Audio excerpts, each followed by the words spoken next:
네, 여러분 안녕하세요. 공인중개사 이승주TV의 사당동 공인중개사 이승주입니다. 우리 의식주 중에 가장 큰 돈이 들어가는 이 주에서 대출을 떼려야 뗄 수가 없죠. 그래서 대출 규제나 이 대출에 관련된 뉴스 기사가 정말 많이 나오죠. 이번에 윤석열 당선인이 대통령에 당선이 되면서 각종 규제들이 이제 완화가 되고 있는데요. 자, 그래서 오늘이 촬영 날짜가 2022년 3월 23일인데 3월 22일 어제 날짜 기준으로도 새로운 또 뉴스가 나오고, 뉴스에서 많이 얘기하는 LTV, DSR, DTI 이런 것들은 뭘까? 또 신 DTI라는 말도 있고, 대체 이런 것들이 뭘까? 제 댓글에도 이걸 찍어줬으면 좋겠다 라고 하시는 분도 계셨고, 중개사 업무를 하면서 이 대출에 관련된 것들은 굉장히 많이 이야기를 하게 됩니다. 실무에 계신 분들은 당연히 아실 내용이지만, 주택을 마련하시려는 분들 혹은 대출로 전세를 사시려는 분들 모두에게 필요한 내용들이고 기본적인 지식이기 때문에 영상을 통해서 좋은 내용들을 공유하고자 합니다. 영상을 찍기 전에 유튜브에서 좀 찾아봤어요. 다른 분들은 어떻게 찍으셨나.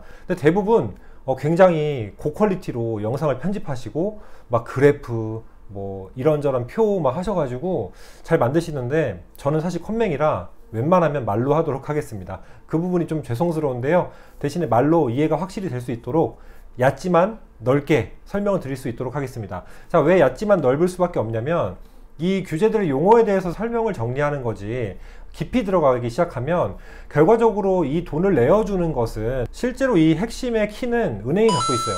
그래서 내가 얼마가 나올 수 있지, 정확히 얼마까지 받을 수 있지, 이런 구체적인 부분들은 보험이건 어떤 부분이건 다 개개인의 역량 혹은 소득 수준, 우리가 담보를 받으려는 주택의 가치를 다 각각 보고 비교를 해야 되기 때문에 그 부분은 제가 구체화할 수 없다는 거 당연한 이야기입니다. 자, 어쨌든 용어 정리에 오늘 핵심을 맞추자라는 내용입니다. 자, 어제 뉴스를 봤어요. 그랬더니 기존에 이제 대출을 총량제라고 해서 은행별로 지점별로 총량, 대출을 해줄 수 있는 금액을 총량을 정한 거예요. 그래서 거기서 없어지면 그 할당된 은행의 그 지점에서 돈이, 대출금이 사라지는 거죠. 대부계에서 가능한 돈이. 그럼 또 다른 은행을 가야 되고 다른 지점을 가야 되고, 이런 식의 진행됐던 게 대출 총량제예요. 이것도 대출 규제 중에 하나였고, 자, 그래서 이 대출 총량제에 대한 규제를 우리은행을 필두로 완화한다고 하는데요. 자, 제가 이 부분에 대해서 한 가지 말씀드리고 싶은 건, 우리은행, 국민은행, 신한은행 뭐 이런 메이저급 은행들 있잖아요. 1금융권에 주거래은행이 보통 이쪽에 하나가 있는 분들이 많으실 거예요. 우리가 재테크 체계에서 보면 우대금리를 많이 받을 수 있어서 주거래은행을 꼭 대출을 활용해라 라고 하는데, 뭐 일부는 맞는 얘기인데요. 제가 실제로 많은 분들 중개를 해봐드리기도 하고, 제가 또 대출을 건으로 은행에 가보기도 했을 때는 실제로 그 특판 상품이나 금리를 비교할 수 있는 상품에 따라 다르고 은행별로 정해진 금리가 좀 달라요. 그래서 우대율이 주거래은행이 좋다고 하지만 금리가 우리 주거래은행이 더 높다면, 전체적으로 봤을 때 우리가 어떤 혜택들을 충족시킬 수 있다면 주거래은행이 아니어도 대출은 실행하는데 꼭 주거래은행만을 다녀야 될 필요는 없다라는 생각이 듭니다. 자, 먼저 크게 4가지 이야기 할 거고요. LTV, 그리고 DTI, 그리고 이어지는 신 DTI, 그리고 DSR에 대해서 설명을 드리도록 하겠습니다. LTV는 주택을 담보로 대출을 할 때 담보대출로 가능한 비율을 말하는데요. 주택담보가치에 대한 비율을 말하는 겁니다. 예를 들면 주택가격이 10억이다.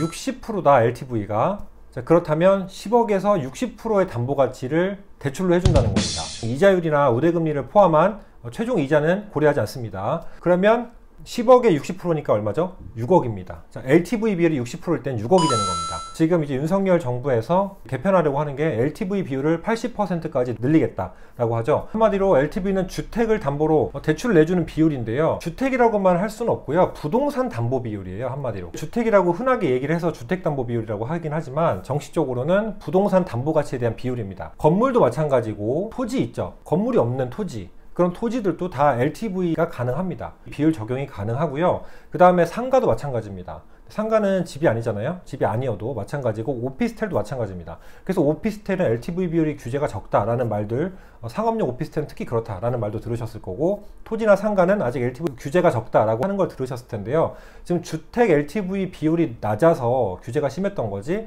그래서 다른 쪽으로는 여전히 열려있는 길은 많았다. 대출 비율로 봤을 때. 한마디로 이 LTV 비율이 주택에 한정되지 않기 때문에 주택 따로, 다른 부동산 물건 상품 따로, 이렇게 보시면 된다라는 겁니다.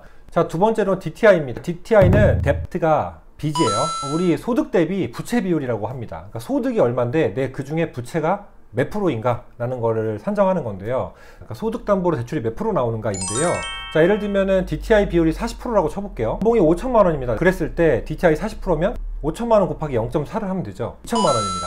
자, 2천만 원, DTI 40%일 때 연봉의 40%니까 2천만 원까지 대출이 나온다 라는 이야기죠. 한마디로 총 소득분의 원리금 상환액을 보면 되는 건데요. 이게 DTI라고 보시면 되고요. 여기서 참고하실 부분은 원리금이라고 하죠. 원금과 이자를 합산한 금액이 상환액입니다. 자, 그럼 신 DTI는 뭐냐 라고 하면, 문재인 정부 때 대출 규제 굉장히 강력하게 했죠. 특히 부동산 정책도 정말 많이 바꿀 만큼 규제 정책이 강화가 됐는데요. 기존에 이 소득을 과소평가나 과대평가 하지 말자는 차원과 더불어서 연 소득금액분의 연 상환 부채와 기존 대출 원리금과 신규 대출의 원리금 모두를 합산하자, 이게 신 DTI입니다. 한마디로 조금 더 타이트해진 규제 정책인 거죠. 그래서 신 DTI라는 용어가 생긴 거고요. 자, 소득 산정을, 그렇다면 내 연봉을 어떻게 산정하냐? 난 아직 일한 지 뭐 1년이 안 됐는데, 혹은 2년이 안 됐는데, 이런 분들이 있을 수 있는데요. 자, 1년 미만 시에는 연소득의 90%를 곱해서 소득 금액으로 봐주고요. 그 다음에 이제 여기서 변경됐던 게, 타이트해졌던 게, 소득 산정 기간이 1년이 아니라 이제 2년치 소득을 가지고 산정을 했었다라는 부분이 좀 달라진 점이 있었어요. 여기서 DTI를 유리하게 사용하려면, 신 DTI를 유리하게 사용하려면 소득이 많은 사람, 그리고 만기를 길게 빼면,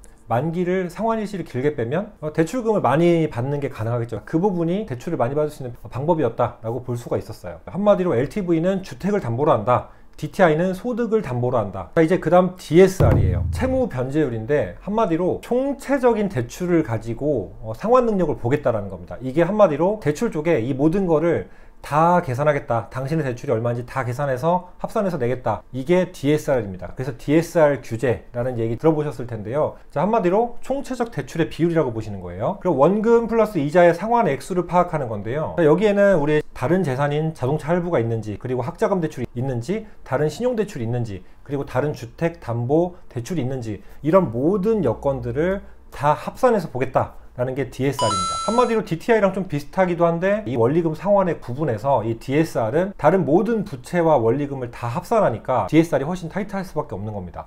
차량 할부, 학자금 대출 같은 건 원래 상관없이 그냥 소득만 가지고 봤었는데, 이 DSR은 모든 거를 다 빚으로 보니까 모든 채무를 합산시킨 요소다라고 보시면 될 것 같은데요. 한마디로 다른 대출들이 많다면 내가 받을 수 있는 대출 전체에 금액이 줄어든다고 볼 수가 있는 거죠. 그러니까 본인 이름으로 총 빚이 얼마인가를 한 번에 합산한다고 보시면 되는 거예요. DSR은 앞서 말씀드린 대로 이 개인의 소득차와 개인의 재산 상태가 모두 다 다르잖아요. 그렇기 때문에 반드시 대출 상담을 통해서 얼마가 가능한지를 확인해 보셔야 되는데, 자, 이 3월 22일 날 DSR에 관련된 뉴스 기사가 하나 나왔습니다. 문정부 때 2억 초과분에 대해 연소득의 40%만 적용했던 DSR 규제를 5억 원까지 풀어준다고 한다. 자, 기존에는 이제 2억이 초과하면 거기서 그 넘은 부분에 대해서는 총 연소득의 40%만 가능하게끔 적용했던 규제를 이제 5억 기준으로 늘린 거죠. 다른 요소들을 대출을 받을 수 있는 양이 훨씬 많아진 겁니다. 한마디로 간단하게 정리하면 규제가 완화된 거죠. 대출을 더 많이 받을 수 있게끔. 개념을 알고 계시면 우리가 이야기를 할 때, 그리고 이해를 할 때 그 다음 난이도에 넘어갈 때도 훨씬 수월해질 것 같습니다. 제가 추가로 공부한 내용인데, DTI에 배우자 소득이 있으면 합산할 수 있나요? 네.